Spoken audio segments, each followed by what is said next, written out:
이 하나님의 성전이 건축이 되어지는 과정인데요. 오늘 이 말씀은 오늘 여기만 있는 것이 아니라 세 군데 있어요. 똑같이 어, 그 하나님께서는요, 우리들에게 말씀을 주시면서 이 말씀을 주신 것은 이 말씀을 듣고 우리의 잘못된 걸 깨달아 회개하고 고쳐서 하나님에게 쓰임 받기를 위해서 말씀을 주신 거거든요. 그리고 구원받는 말씀이란 말이에요. 구원이라는 것은 죄에서 저주에서 해방되는 게 구원이잖아요. 결국 하나님 만나는 게 구원이란 말이죠. 우리들이 한 가지 조금 조심해야 될 게 있는데요.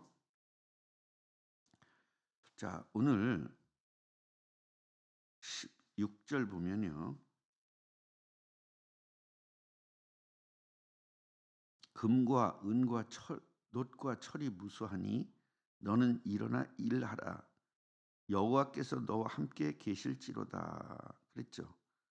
그러니까 이미 계신다는 거예요. 앞으로 계시었으면 좋겠다는 거예요. 이 말 자체가 이미 너와 함께 계실지로다. 예수님을 영접하잖아요. 마음의 주인으로 영접하면 하나님이 함께하는 겁니다. 그래서 하나님이 함께하는 사람은 함께해 주세요라고 기도하는 게 아닙니다. 저 같은 죄인에게 저 같은 죄인을 구원하셔서 모든 죄를 해결하시고 저와 함께해 주시니 감사합니다. 이렇게 기도해야 되는 게 맞습니다. 근데 개나 소나 다 함께 해달라고 기도해요. 완전 잘못된 기도입니다. 그건 구원받지 못한 사람이 기도하는 거거든요. 특히 우리 목사님에게 오늘 함께 해주세요. 이거는 굉장히 목사님을 경멸하는 겁니다. 목사님 무시하는 것이고요. 그래서 함께 해달라고 기도하는 것이 아니라 함께 해주시니 감사합니다. 근데 이런 거나 마찬가지예요. 근데 우리가요, 당연히 그 학생이 학교 갔다가 집에 오면 엄마가 밥 주는 거 당연하죠. 당연한데 엄마 밥 주세요 그러잖아요. 당연한데 밥 주시잖아요. 밥 달라고 그러잖아요. 그러니까 우리가 그 함께 한다는 말 잘 그거와 똑같이 이해해야 돼. 이 얘기도 굉장히 제가 많이 했어요.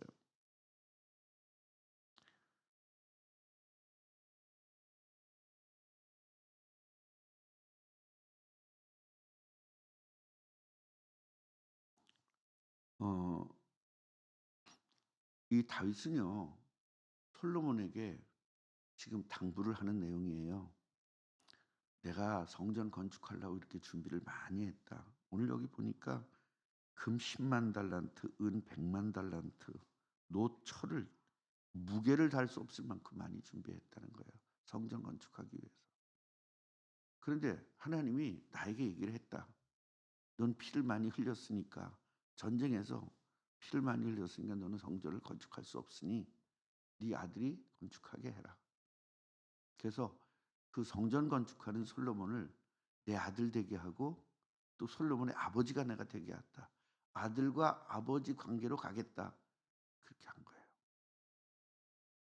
그런데 이 구약 시대와 신약 시대에 좀 다른 게 뭐냐면 구약 시대 때는 그리스도가 오셨어요, 안 오셨어요? 안 오셨잖아요. 그런데 올 것을 믿었단 말이에요. 그래서 믿음이 중요한 거예요. 그리스도가 오실 것을 믿었어. 그런데도 오신 다음에 믿는 거랑 똑같았어. 그래서 믿음이 중요한 거예요.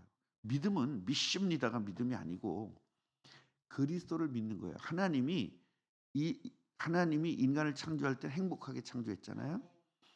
그런데 창세기 3장부터 불행해졌잖아요. 그 불행한 이유가 세 가지라고 그랬죠.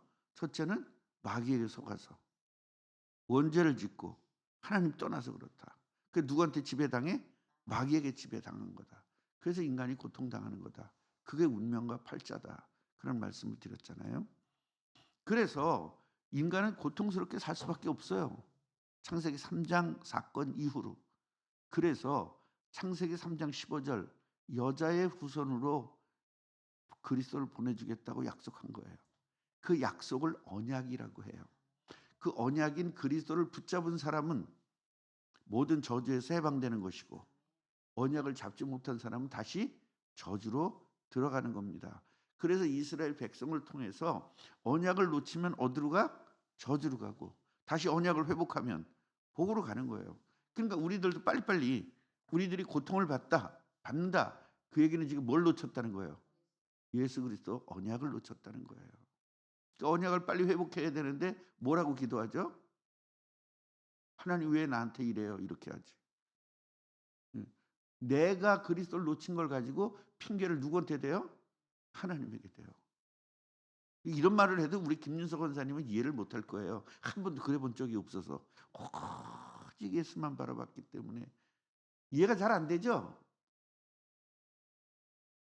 하나님에게 핑계를 대는 거예요. 지가 죄를 졌으면서, 지가 복음을 놓쳤으면서, 지가 언약을 놓쳤으면서, 하나님 도대체 왜 이래서요 저한테? 내가 이렇게 열심히 했는데. 열심히 한 거 그리스도 놓친 건 상관없어요. 어저께까지 열심으로 세계에서 제일 열심히 했어도 오늘 그리스도 놓치면 꽈당이에요. 권사님 이 말이 척척 이해가 되죠? 하도 불신앙 많이 해서. 저 권사님한테 물어봐. 이따 예배 끝나고 권사님 불신앙 안 하면 얼마나 좋아? 그러고 한번 물어보세요. 할렐루야.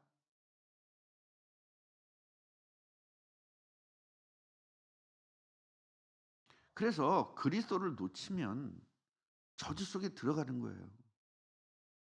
또 어떤 사람 그러잖아요. 우리 집안은 다 목사예요. 큰아버지도 목사고 작은아버지도 목사고요. 우리 아버지도 목사고요. 우리 식구들 다 목사고요. 딸들은 다 목사 사모예요. 근데 내가 왜 이렇게 힘든지 모르겠어요. 왜 힘들어? 지금 보니까 그리스도 놓쳐서, 언약 놓쳐서.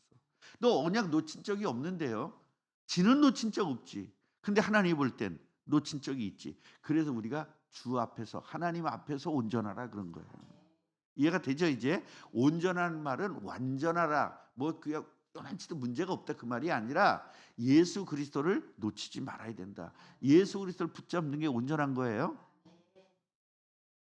그래서 우리의 능력으로, 우리의 실력으로 우리가 열심히 해서 온전하려고 애를 쓰는 것이 종교예요. 종교. 그게 종교는 타락한 겁니다. 기독교는 종교가 아니라 뭐다? 복음이다. 이 얘기를 언제까지 해야 이걸 알아들을까? 여러분 지금 다 알아들었죠? 근데 못 알아들었다니까요. 예. 이 못 알아들었다는 말을 알아듣는 게 복이야 또. "난 왜 알아듣는데 목사님 맨날 못 알아듣는다 그래?" 그러고 덤비잖아요. 못 알아들으니까 계속 똑같은 걸 반복하는 거예요. 그래서 나단 선지자라는 분이 하나님에게 말씀 받고 와 가지고 다윗에게 이야기를 한 거예요. 이 나단 선지자를 우리가 또 배워야 돼요. 저는 나단 선지자를 굉장히 좋아해요. 왜냐하면 이분은요. 사람을 보지 않아. 하나님 말씀 그대로 전해. 자기가 죽든 말든. 이게 선지자거든요.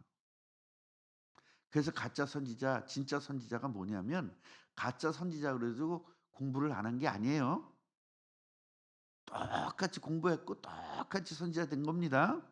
다만 하나님의 말씀을 왜곡하는 게 가짜 선지자예요.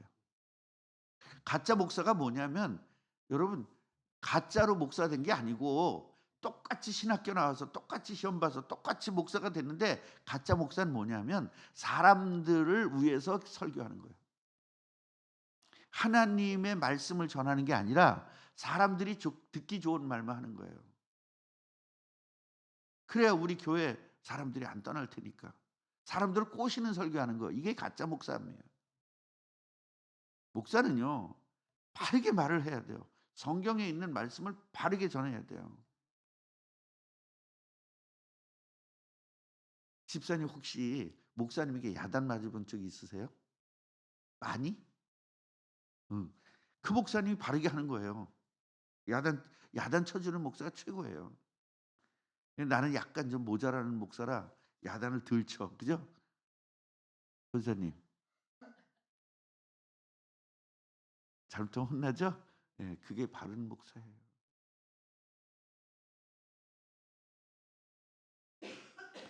자, 그래서 이 나단 선지자가요. 이 찾아가 가지고 이야기를 한 거예요. 그래서 "너는 절대로 안 된다. 안 된다." 그렇게 얘기한 겁니다. 그래서 어 정전을 건축을 이제 하면서 이야기를 하는 거예요. 지금 계속 누구한테 얘기하는 거죠? 솔로몬에게 얘기하는 거죠. "하나님이 나한테는 이렇게 하지 못하게 했고 너한테 하게 했으니 이제 네가 다 해라. 내가 이렇게 많이 준비해 놨는데 네가 조금 더 준비해 가지고 완전히 준비해서 해라. 하다 보면 힘들 거야. 그냥 담대해. 하다 보면 괴로운 일 올 거야. 담대해. 걱정하지 마. 그리고 절대로 네 뜻대로 하지 마. 네 뜻대로 하지 말고 하나님에게 모든 걸 기도해서 해결해." 그렇게 이야기를 한 거죠. 그러면서 방백들에게도 이야기합니다. "너는 솔로몬을 도와줘라.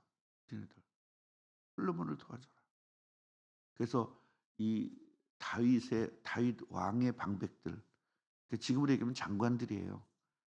다윗 왕의 장관들에게 "솔로몬을 잘 좀 도와줘라." 이렇게 이제 부탁을 하는 내용입니다. 우리가 그런 말들 많이 들었잖아요. "정전 건축을 하면 복 받는다."라는 말 많이 들었죠? 맞는 말이기도 하고 틀린 말이기도 해요. 맞는 말은 겉으로 볼 때는 성전 건축하면 복 받는 거 맞아요. 그런데 성전을 건축했기 때문에 복을 받는 게 아니라 하나님의 뜻을 이루어서 복 받는 거예요. 그것이 성전 건축이 되든 그것이 뭐가 되든 하나님의 뜻을 이루면 복을 받는 것입니다. 그런데 성전 건축을 하는 것이 하나님의 뜻이라고 생각을 하고 성전 건축을 할 때 그냥 건축합니까?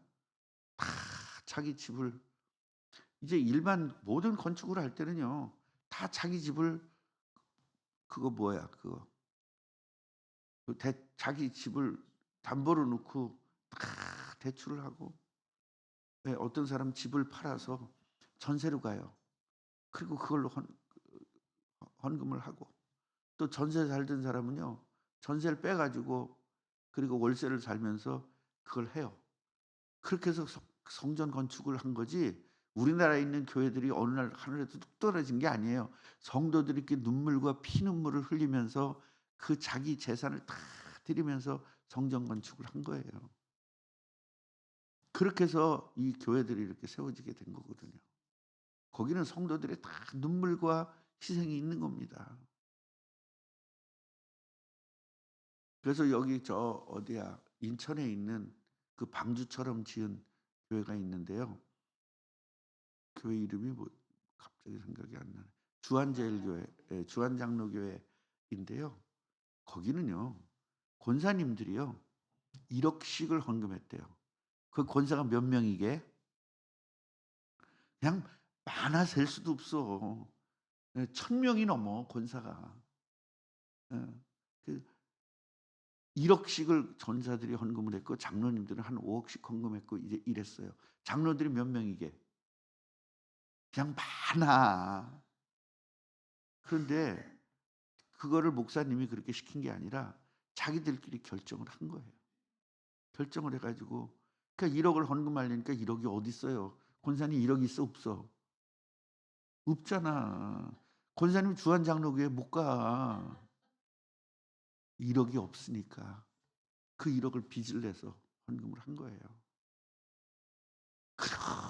죽도록 나가서 일을 해 가지고 1억을 갚아서 그렇게 했는데, 그 주한장로교회 나중에 얘기를 들어보니까 너무너무 하나님이 수백 배로 복을 주신, 그게 받는 사람도 있고 완전히 쫄딱 망한 사람도 있고 1억씩 헌금하고도. 그 이유가 뭘까요?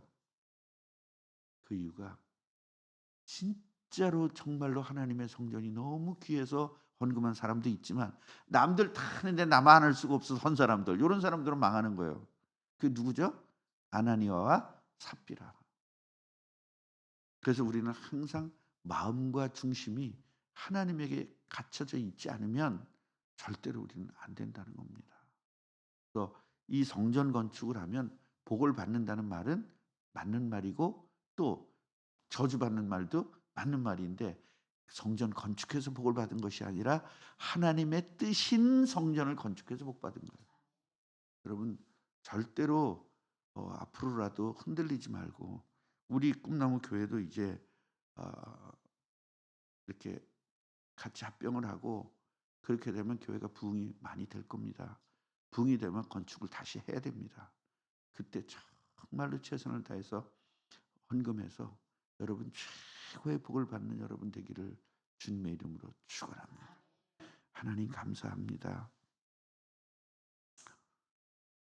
영원한 저주 속에 살던 우리를 하나님께서 건져내시고 뽑아서 구원해 주셔서 감사합니다. 내가 너와 세상 끝날까지 항상 함께하겠다고 약속해 주셔서 그 약속대로 우리가 정말로 하나님이 함께한 비밀을 가지고 전도하고 선교하게 하시니 감사합니다. 절대로 세상의 유혹에 속지 않게 하시고 성령의 능력으로 승리하게 하여 주옵시며 문제가 오면 내 문제구나. 고통이 오면 내가 그리스도 놓쳤구나. 빨리빨리 깨닫고 고쳐서 하나님 나라에서 쓰임받고 하나님에게 영광 돌리는 삶이 되게 하옵소서. 건축을 하고 또 다윗같이 이런 삐지지도 않고 솔로몬에게 이 역사를 넘겨준 다윗같이 우리들 절대로 어떤 일이 있어도 삐지지 말고 정말로 하나님 앞에서 바르게 가게 하옵소서.